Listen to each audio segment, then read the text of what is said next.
नमस्कार। आप देख रहे हैं ए टू जेड न्यूज़ चैनल और मैं पत्रकार अमरचंद टेलर। आज का मामला है कांग्रेस के कार्यकर्ता जुगल अछेरा का, जिनकी दुकान पिछले मंगलवार को सीज कर दी गई थी। कांग्रेस के कार्यकर्ता और समाजसेवी जुगल अछेरा की दुकान सीज होने के बाद परिवार की दर दर की ठोकरें खा रहा है। ज्ञापन के दौरान साथ में आए बुजुर्ग, माता पिता व बच्चे रोने लगे सुबक सुबक कर। आज परिवार ने एसडीएम विकास पंचोली के ऑफिस में ज्ञापन दिया और 5 बड़े नेताओं से बताया अपनी और अपने परिवार की जान को खतरा।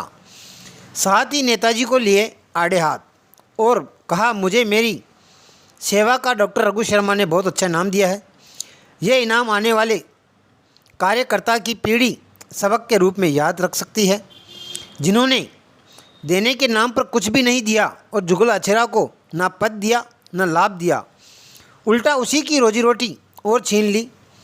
एक और सूबे की मुख्यमंत्री अशोक गहलोत हर हाथ को रोज़गार देने की बात करते हैं, लेकिन उन्हीं के कासम कास कहलाने वाले डॉक्टर रघु शर्मा अपने ही कार्यकर्ता को रोज़गार छीन रहे हैं। क्या ऐसे करते से कांग्रेस कार्यकर्ताओं का हौसला नहीं टूटेगा? क्या कहा पीड़ित ने की कोर्ट परिसर में बजने लगी ताली। देखिए हमारी विस्तृत रिपोर्ट सिर्फ और सिर्फ ए टू जेड न्यूज़ चैनल पर और बने रहिए अमरचंद टेलर के साथ।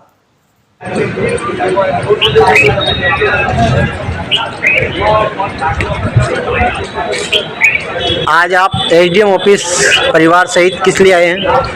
आज हम एसडीएम साहब को ज्ञापन देने के लिए आए हैं। मेरी जो दुकान मेवाड़ा कॉम्प्लेक्स में है, उस दुकान को एक षड्यंत्र पूर्वक नगर पालिका अध्यक्ष यहाँ के विधायक डॉक्टर रघु शर्मा द्वारा सीज किया गया है।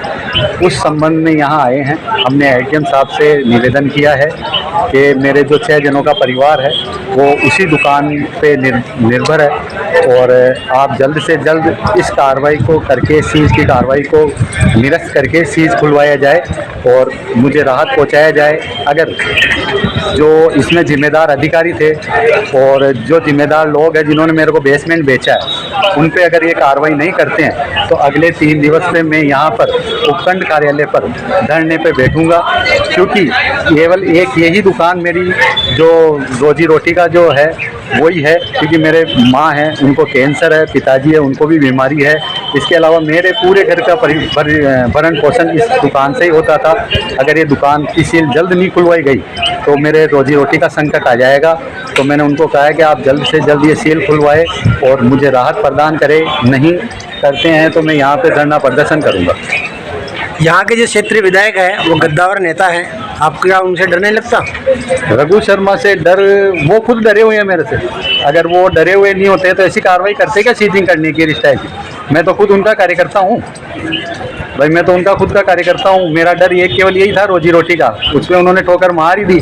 अब मेरे को रघु शर्मा से डर है ना सागर शर्मा से डर है, किसी से डर नहीं है मेरे को, ठीक है ना। और दूसरी बात, मैं आपके माध्यम से रघु शर्मा को कहना चाहता हूँ, साहब आपने तो जो करना चाहा वो कर ही लिया है। मेरा और मेरा परिवार इस यहाँ पे धरने पर बैठेगा और आपके माध्यम से ये भी कहना चाहता हूँ, कल ना मेरे परिवार के साथ या मेरे घर वालों के साथ किसी के साथ भी अनहोनी होती है तो 5 जने जिम्मेदार होंगे और ये मेरी 10 वो मान लेना जो भी रिपोर्ट हो, चाहे जो लास्ट स्टेटमेंट हो, रघु शर्मा, सागर शर्मा, शैलेंद्र सिंह सक्तावत, राजेंद्र भट्ट और चेयरमैन कमलेश साहू, उस हर हानि के, जनहानि हो चाहे दुर्घटना हो, किसी भी हो, ये 5 आदमी उसके जिम्मेदार रहेंगे।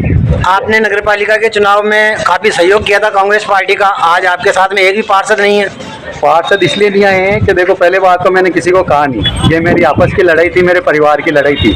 मैंने एक अशोक गौतम का साथ दिया, उसकी वजह से तो मेरे पे कार्रवाई हुई है। अगर कोई मेरा साथ देगा उस पर कार्रवाई हो, ऐसा मैं नहीं चाहता हूँ। क्योंकि आज डॉक्टर रघु शर्मा, सागर शर्मा ने ऐसे डर का माहौल बना रखा है कि लोग फ़ोन करने से तक भी डर रहे हैं, क्योंकि मेरे फ़ोन को टेप किया जा रहा है, मेरे पे पूरी निगरानी रखी जा रही है जैसे कोई मैं आतंकवादी हूँ। मैंने गलती क्या की है? एक अशोक गौतम जिसका किसी ने केकड़ी में साथ नहीं दिया, केवल मैंने साथ दिया उसका, और मैंने उसको विश्वास दिलाया भाई आपको न्याय मिलेगा। हालांकि उन्होंने जो किया वो गलत है।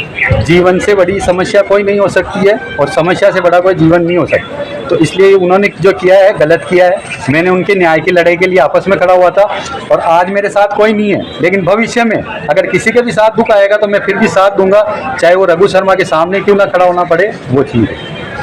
ये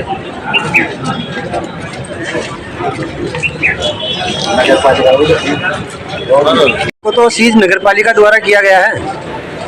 नगर पालिका में जो बोर्ड बना है उसे बनाया भी हम ही ने है, और ये कैसे चेयरमैन बना, चेयरमैन की डील कितने में हुई, क्या हुई, ये सारी चीज़ें मेरे पास है। मैं सबूत समय आने पे बताऊंगा। भाई मेरा तो जो था ना उन्होंने बिगाड़ लिया। समय से पहले ही अगर आपको अगर रघु शर्मा ने दबा दिया तो दबा तो क्या देगा रघु शर्मा, मेरे आपके को पास में प्रूफ बता रहे हैं। हाँ प्रूफ है ना, मेरे पास सब प्रूफ है। और रघु शर्मा ज्यादा से ज्यादा क्या करवाएगा, मरवा देगा मेरे को। वैसे भी अब मेरी दुकान तो छीन ही ली है, ठीक है, तो अब मेरे भरण पोषण का तो कोई है ही नहीं, कोई का भाई क्या है। वैसे भी मेरे को भूख को मरना है, तो उससे तो बढ़िया मैं लड़के मरूंगा ना। तो कार्रवाई आपके अकेले पे थोड़ी हो रही है, पुलिस प्रशासन द्वारा भी आपको बुलाया गया था। हाँ पुलिस प्रशासन द्वारा बुलाया गया है, बयान लिए गए हैं। 3 आदमी को बुलाया गया था, वो 3 कौन कौन है? 3 तो, एक तो अमरचंद टेलर है, एक सोनू सम्राट है, एक मैं खुद हूँ।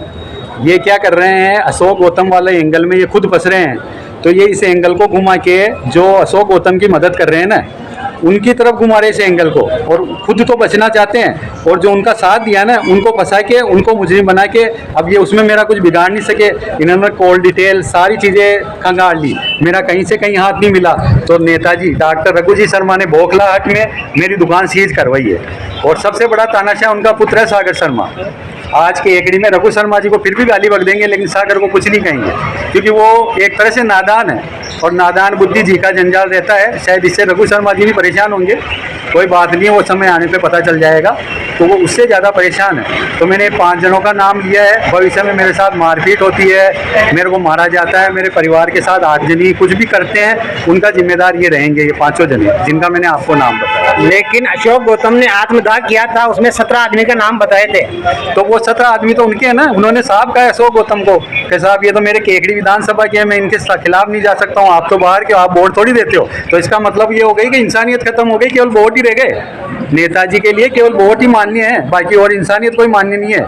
मेरी ऐसी सोच नहीं है। मेरे लिए तो अगर कोई भारतकार कोई दूसरा भी आके मेरे को कहेगा कि भाई मेरी मदद करो, मैं केवल इंसानियत के नाते मदद करूंगा, आगे भी मदद करूंगा। हालांकि लोग मेरे को कह रहे हैं कि यार तेरे को ये नहीं करना चाहिए था, तू क्यों पछड़े में पड़ा, तू तो कमा के खाना। अगर सोचो, अगर भगत सिंह, गांधी जी ये सब यही सोच लेते कि अपन तो मर जाएंगे, आज़ादी तो दूसरों को मिलेगी, तो फिर देश आज़ाद होता क्या? किसी न किसी को तो भगत सिंह बनना ही पड़ेगा ना। या हर आदमी डरपोक बन जाएगा कि नहीं यार अगर इस बड़े आदमी के साथ लड़ेंगे तो अपने साथ हो जाएगा। देखो किसी को तो अपना स्वार्थ त्यागना ही पड़ेगा। हालांकि कहावत है, एक हाँ। चींटी हाथी को मार सकती है, शायद आप चींटी बन के उभरे हैं। नहीं बाजी, चींटी नहीं है, वो शेर है, मैं बकरी हूँ। पूरी दुनिया जानती है कि शेर बकरी को जब भी चाहे ना खा सकता है, लेकिन गलती से भी बकरी की जो लात पड़ गई ना, उनके जीवन भर का दाग लग जाएगा। मैं तो बकरी हूँ, मेरे को जब चाहे मरवा सकते हैं, जब चाहे खा सकते हैं, लेकिन वो चीज़ है। केकड़ी विधानसभा क्षेत्र की जनता कह रही है, जब एक कर्मठ कार्यकर्ता के साथ में ही ऐसा हो गया, तो आप बताइए क्या कांग्रेस छोड़ेंगे? कांग्रेस का मैं पहले भी सच्चा सिपाही था, हूँ और रहूँगा। कांग्रेस किसी के बाप की नहीं है। कांग्रेस बहुत पुरानी पार्टी है। मेरे पिताजी 50 साल से कांग्रेस के कार्यकर्ता हैं, और मैं भी कांग्रेस कार्यकर्ता हूँ। मैं पार्टी में रहकर ही पार्टी के जो लोग हैं गलत, उनके खिलाफ लड़ूंगा।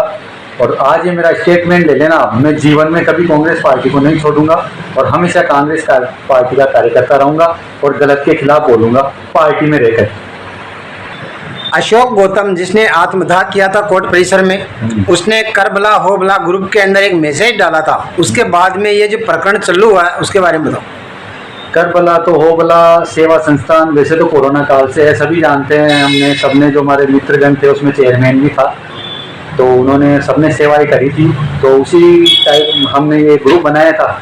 ग्रुप बना के जो लोगों की समस्याएं थी इसमें डलती थी, और उसका निवारण होता था। कोई किसी के कोई आता नहीं है, या किसी के और भी कोई आर्थिक तंगी है या कोई समस्या है, तो उसी हिसाब से व्हाट्सएप ग्रुप बनाया था। अभी कुछ दिनों पहले हमने इसमें इसकी जो संख्या होती है 1024, उस 1024 संख्या को पूरी करके जो हमारे विधायक है डॉक्टर रघु शर्मा, उनको भी जोड़ा, और जो संबंधित अधिकारी है उनको भी जोड़ा। तो मेरा इस ग्रुप को चलाने का केवल उद्देश्य ये था कि लोग अपनी समस्याएं रखें, और उन समस्याओं को स्थानीय विधायक देखकर उन समस्याओं का निवारण जल्द करें। क्या ये ग्रुप चालू रहेगा यथास्थिति या बंद करोगे? ये तो देखो ऊपर से दबाव तो आ रहा है कि भाई इस ग्रुप को बंद किया जाए, लेकिन जो किसी का भला करने वाला ग्रुप है वो मेरी नज़र में तो बंद नहीं होना चाहिए। हालांकि मेरे पे दबाव है कि आप इसको डिस्ट्रॉय करो, इसको खत्म करो, क्योंकि इससे क्या है, नेताजी घबराए हुए हैं, क्योंकि इसमें बीजेपी के भी जुड़े हुए हैं, तो वो तर्क वितर्क करते हैं। तो आप घबराते क्यों, तर्क वितर्क करो ना, उनके जवाब। तो अगर बीजेपी वाले आपसे कोई सवाल पूछते हैं या कोई प्रश्न रखते हैं, तो कांग्रेस का वो जो कार्यकर्ता है, जैसे मैं देता था पहले, दबा के जवाब देता था और तर्कपूर्ण जवाब देता था, कोई मेरे जवाब पे सवाल नहीं उठा सकता था। तो कांग्रेस के कई कार्यकर्ता हैं ऐसे कर्मठ, तो उनसे जवाब लिखवाओ ना। देखो मेरी एक बात मानना, भागने से कभी पार नहीं पड़ेगा, भोगने से पार पड़ेगा। तो आप तर्कपूर्ण जवाब लिखो और जो भी जवाब हो वो दो।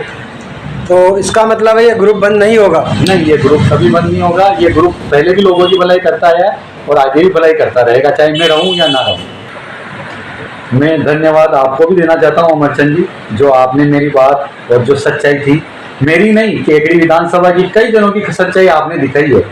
नहीं तो जो अपने केकड़ी का मीडिया है उसने तो मेरा पक्ष तक लेना भी उचित नहीं समझा, मेरा पक्ष भी नहीं लिया। भाई आपको नोटिस भी मिला या नहीं मिला, आपका ये अवैध है या नहीं है, कहीं से कहीं तक कुछ सच्चाई नहीं दिखाई गई, केवल गोलमाल जवाब दिया गया।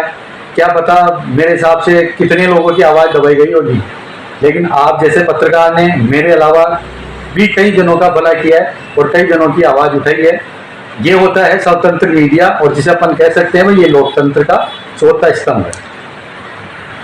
इसके अलावा मैं कहना चाहता हूँ भाई, चाहे नेता हो या गुंडा, उनकी ताकत क्या होती है, जनता का बिखराव। हर आदमी ये सोचता है मेरे को क्या मतलब है यार उससे, मेरे को क्या मतलब, मैं तो मेरे कमा, मैं और मेरा परिवार, मैं और मेरी गर्लफ्रेंड, मैं और मेरी वाइफ और मेरे बच्चे, हर आदमी ये सोचता है।